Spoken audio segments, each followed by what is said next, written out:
Araw po sa lahat nating mga kaibigan. Saan man po kayo sulok ng panig ng ating daigdig, sana po ay nasa mabuti kayong kalagayan.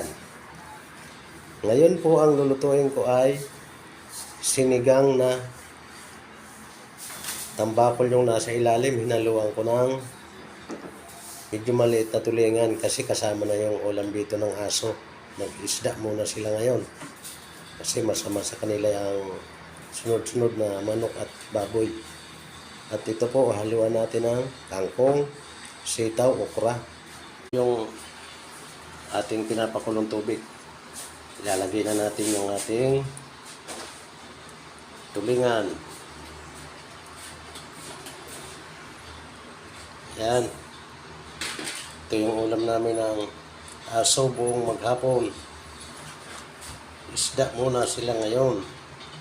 Kasi kahapon, karne po yung inulam nila. Bukas na sila karne na naman ng manok.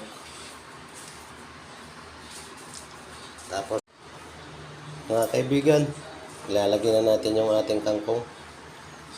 Ilagay ko na nga pala yung okra at saka sitaw.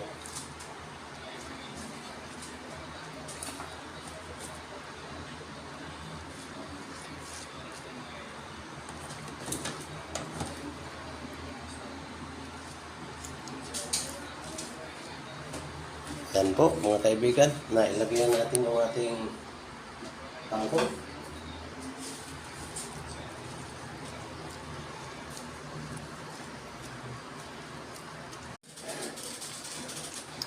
Mga kaibigan, ilalagay na po natin yung ating sinigang mix.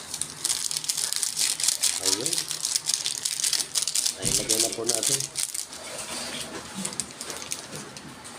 Lalagyan na rin po natin ng kaunting bitchin.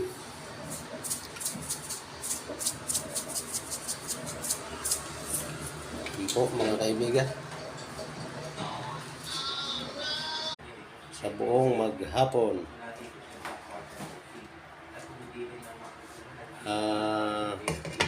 Maraming salamat po sa mga sumusubaybay, ng mga viewers, silent viewers, mga OFW sa aking mga ina-upload na video.